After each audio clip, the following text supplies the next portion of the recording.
ఇక వివరాల్లోకి వెళ్తే ప్రైవేటు వైద్యశాలల కంటే ధీటుగా ప్రభుత్వ వైద్యశాలల్లో సేవలు అందుతున్నాయని, ప్రజలు ప్రభుత్వ వైద్యశాలల్లోని సేవలను ఉపయోగించుకోవాలని ఎమ్మెల్యే దామచర్ల జనార్దన్ సూచించారు. పేదల కోసం ఏర్పాటు చేసిన ప్రభుత్వ వైద్యశాలను ప్రత్యేక శ్రద్ధతో అభివృద్ధి చేస్తామన్నారు.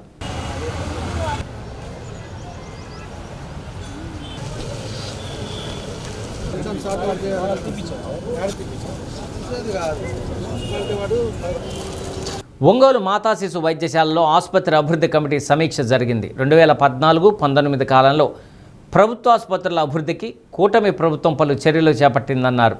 తర్వాత వచ్చిన ప్రభుత్వం వాటిపై దృష్టి పెట్టనందున ప్రభుత్వ వైద్యశాలలకు ఆదరణ తగ్గిందన్నారు. మరలా కూటమి ప్రభుత్వం అధికారంలోకి వచ్చిన తర్వాత ప్రైవేటు ఆసుపత్రులకు ధీటుగా ప్రభుత్వ ఆసుపత్రుల సమగ్ర అభివృద్ధికి కృషి చేస్తున్నట్లు తెలిపారు.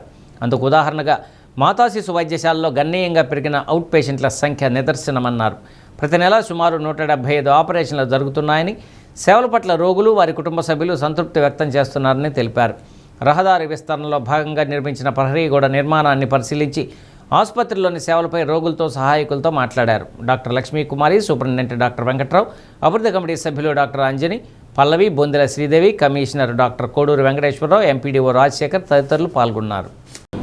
ఈరోజు మదర్ అండ్ చైల్డ్ హాస్పిటల్లో కమిటీ మీటింగ్ ఇవాళ ఫస్ట్ టైం జరిగింది. మన ప్రభుత్వం వచ్చిన తర్వాత రీసెంట్గా ఒక 3 డాక్టర్స్ని అందరం కూడా కమిటీ మెంబర్స్ తోటి ఈరోజు డెవలప్మెంట్ కమిటీతో మీటింగ్ జరిగింది. దానికి మన సూపరింటెండెంట్ గారు కానీ, కమిషనర్ గారు కానీ అందరం కూడా ఎవరైతే కమిటీ సభ్యులు ఉన్నారో వాళ్ళందరం కూడా అటెండ్ అయ్యాం. దీనికి ఏదైతే 14-19లో ఉండేటప్పుడు చాలా పనులు కూడా మనం ఆ రోజుల్లో చేసాం. డోనర్స్ చేత కూడా కొన్ని డెవలప్మెంట్ యాక్టివిటీస్లో చేయడం జరిగింది. ఇప్పుడు ప్రభుత్వం పోయిన తర్వాత మన ప్రభుత్వం వచ్చిన తర్వాత కూడా ఏమేం చేయాలి, ఎట్లా అనేది కూడా ఈరోజు డిస్కషన్ చేసాం. దాని మీద కూడా కొన్ని కార్యక్రమాలు కూడా చేయాల్సినవి ఉన్నాయి. అవన్నీ కూడా తప్పకుండా కూడా దాన్ని ఎంత బడ్జెట్ అవుద్ది ఏందనేది కూడా ఎస్టిమేషన్ చేయాలని చెప్పేసి కూడా ఈరోజు ఈ డిస్కషన్లో చేసాం. అవి కూడా ఖచ్చితంగా చేస్తే పబ్లిక్ వచ్చిన వాళ్ళకి ఇబ్బంది లేకుండా ఉంటుంది అనేది మా ఉద్దేశం. దాంతోపాటు ఇవాళ ఓపీలు పర్ మంత్ వచ్చేసి 2300 మంత్ ఓపీలు జరుగుతూ ఉన్నాయి. అదేవిధంగా 175 దాకా యావరేజ్గా ఈరోజు సిజరీన్స్ కానీ ఆపరేషన్స్ కూడా జరుగుతూ ఉన్నాయి. దాంట్లో మామూలు సిజరీన్ అవ్వచ్చు, లేకపోతే మామూలు నార్మల్ డెలివరీ అవ్వచ్చు, ఇవన్నీ కూడా జరుగుతూ ఉన్నాయి. ఇదివరకు మన ప్రభుత్వంలో ఏ విధంగా చేసామో అట్లానే ఇప్పుడు కూడా వాళ్ళు డెలివరీ అయిపోయిన తర్వాత వాళ్ళని జాగ్రత్తగా వాళ్ళ ఇంట్లో దింపిన తర్వాత మళ్ళీ వాళ్ళ క్షేమాలు ఎలా ఉన్నారు ఏందని తెలుసుకోవటం, ఇలాంటివన్నీ కూడా చేస్తూ ఉన్నారు.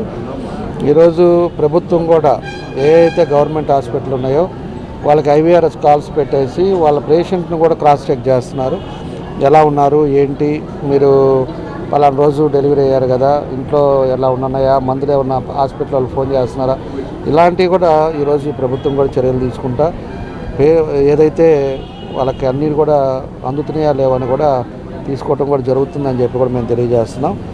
కాబట్టి ఈరోజు ప్రభుత్వం వచ్చిన తర్వాత ఎక్కడైతే పేదవాళ్ళు ఉన్నారో వాళ్ళకి డెలివరీకి వచ్చినప్పుడు బయట హాస్పిటల్ అనేది కాకుండా మన హాస్పిటల్, గవర్నమెంట్ హాస్పిటల్లో కూడా అన్ని వసతులతోటి, మందులతోటి నీట్గా శానిటేషన్ కానీ లేకపోతే వాళ్ళకి ఇచ్చే బెడ్ కానీ ఇవన్నీ కూడా బాగుండేటట్టుగా చేయాలనేదే ఈరోజు ప్రభుత్వ ఉద్దేశం. కాబట్టి ఈరోజు ప్రజలు కూడా, నేను కూడా మీ ద్వారా కూడా ప్రజలకు తెలియజేసేది, బయట హాస్పిటల్స్ కంటే ఇక్కడ అన్ని ఫెసిలిటీస్ తోటి ఇవన్నీ కూడా జరుగుతూ ఉన్నాయి. మీరు అనవసరంగా పోయి బయట హాస్పిటల్కి పోయి డబ్బులు ఖర్చు పెట్టే పరిస్థితి తీసుకురావద్దు. ఈరోజు డాక్టర్స్ పెంచారు, ఎఫిషియెంట్ డాక్టర్స్ ఉన్నారు. అన్నీ కూడా ఇప్పుడు 50 బెడెడ్ హాస్పిటల్ ఇది. ఇక్కడ 50 బెడెడ్ హాస్పిటల్లో అన్నీ కూడా ఫెసిలిటీస్ తోటి ఈరోజు స్కాన్ మిషన్ ఉంది, అన్నీ ఉన్నాయి. మీరు ఇక్కడికి వచ్చి చేసుకున్నారంటే మీకు ఫ్రీగా ఇబ్బంది లేని అవకాశాలు ఉంటాయని చెప్పి కూడా ఈ సందర్భంగా మేము కూడా తెలియజేస్తూ ఉన్నాం. ఎక్కడా కూడా ఇబ్బంది లేకుండా మెరుగైన వైద్యం ఇచ్చేటట్టుగా పేద ప్రజలు కూడా సంతోషంగా ఉండే విధంగా ఈరోజు అన్ని చర్యలు తీసుకుంటామని చెప్పి కూడా మీకు ఈ సందర్భంగా మేము అందరం కూడా తెలియజేస్తున్నాం.